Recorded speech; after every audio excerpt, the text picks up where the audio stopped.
Hello, UFC fight fans. This evening I'm going to be going over UFC 161, and I'm going to be making my predictions about it. First of all, I just want to say I think this card's going to be badass. There's going to be a lot of great fights on here, like what MMA analysts usually say, you know, styles make fights, and these are going to be some brawls on this card. That's what I'm predicting.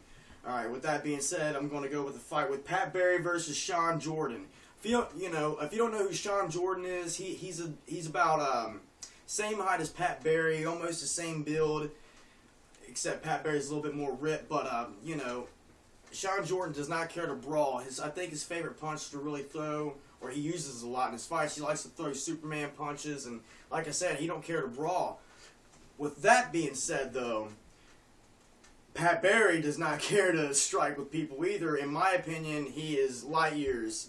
I mean, he is like 3 levels above Sean Jordan. Not giving Sean Jordan, I mean, I'm not taking nothing away from Sean, but I think he's going to, it's going to be a good fight. They're going to be willing to exchange, but I think Pat Barry's going to knock him out in the first round. Sean Jordan's going to have to, if he's going to be smart, I would think that he would try to take this fight down to the ground.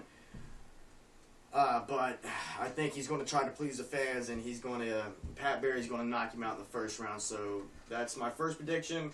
And I'm going to go to Alexis Davis versus Rosie Sexton.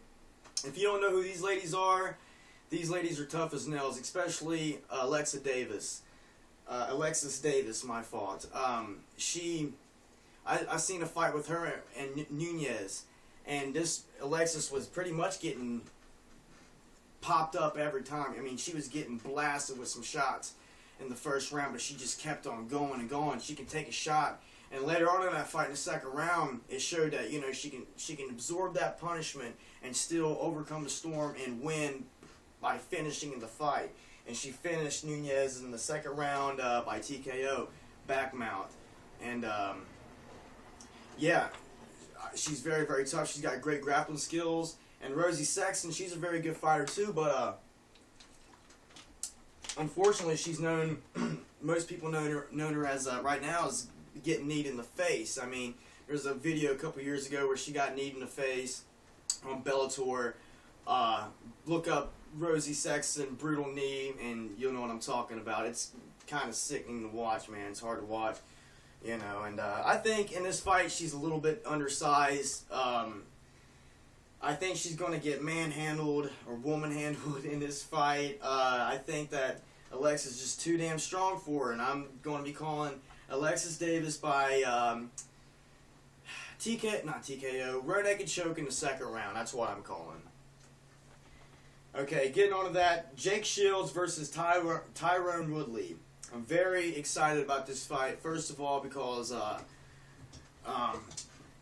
it's either I'm just going to break it down right now. It's either going to be boring or it's going to be a brutal knockout.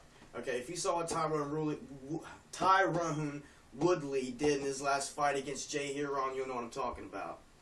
He knocked that motherfucker straight cold. You know what I'm saying? And Jake Shields is kind of a boring fighter. He's a technician. He's going to have to get this fight. I didn't mean to say he's a boring fighter. I'm sorry about that, folks. He's a technician, and he likes to take people down and enforce his will on them with his jiu-jitsu and his wrestling. But he's usually really, really stiff with his striking. So I think Tyrone Woodley is going to knock him out in the first round because this guy is very, very explosive. I know that Shields has fought, Dan Henderson, and he overcame that storm. But this Tyrone Woodley is very, very fast and explosive and powerful, and when he hits you, there's 20 more flurries of, bombs coming after you. So I think he's going to knock out Shields in the first round. Shields, is going to have to immediately try to look for a submission right off the bat, in my opinion, because later on in the rounds, it's hard to get a submission off because it's slippery and shit when it comes down to arm bars and stuff, and So I'm going for the underdog, Tyrone Woodley. Okay, Sam Stout versus James Krause. I am calling, James Krause is a very tall lightweight. He's 6'2". He's skinny, but he ain't like skinny. He ain't frail. You know what I mean? Like, he's pretty built. He's very well rounded. He's got sick head kicks. He's got very, very good ground game. So I mean, he's very well rounded. This is a good fight. And Sam Stout, he's a great technician with his kickboxing, very technical, and he's not a slouch on the ground either. So this should be a very, very exciting fight. I think it's going to be a close one, and I'm calling Sam Stout, split decision, and it's going to be fight of the night.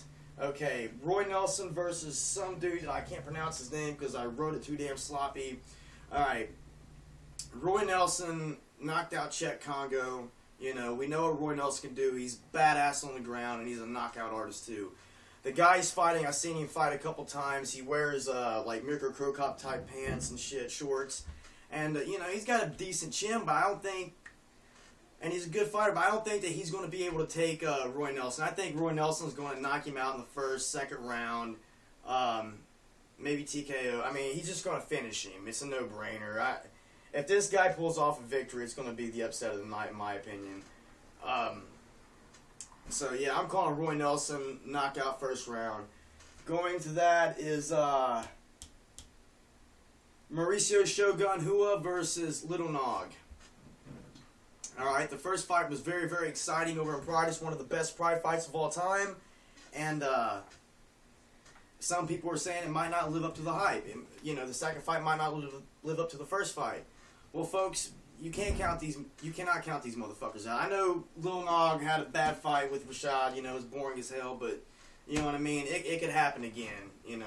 In the name of MMA, it could happen again. It could be a great fight again, and it might even top the first fight. You never know. But that being said, I'm calling Shogun by unanimous decision. I don't see these guys put each other away because they're both tough, very durable fighters. It's going to be a slugfest in my opinion, and if it's not, I'm going to be very, very. I'm not going to be happy about it. I'm like, damn it. But anyway, I'm calling Shogun by unanimous decision, and going to the main event. Rashad Evans versus Dan Hendo Henderson. I'm going to make this simple. I'm calling Rashad Evans by unanimous decision. He's going to, in my opinion, he's got better, he's quicker than Dan Henderson. He has, you know, Dan Henderson's defense wrestling is not that great. He's been taken down by Machida, Shogun, Rampage and stuff, and he's an Olympian wrestler. You know, he should be taken down by people like that. So I think that Rashad's going to take him down and out-wrestle him. He's going to mix up strikes with takedowns. He's not going to stand in front of Dan Henderson.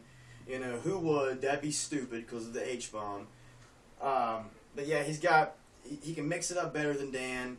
And so yeah, he's going to take Dan down. He's quicker. And yeah, I'm just calling a unanimous decision by Rashad Evans, you know.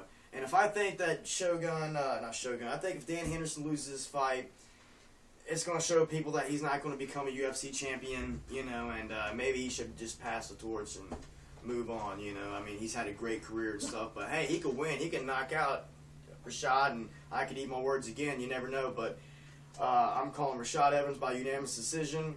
Tell me what you guys think. Comment, like, subscribe. I need some subscribers. Help me out, folks. You know, if you're some MMA fans, help me out. And peace out, y'all.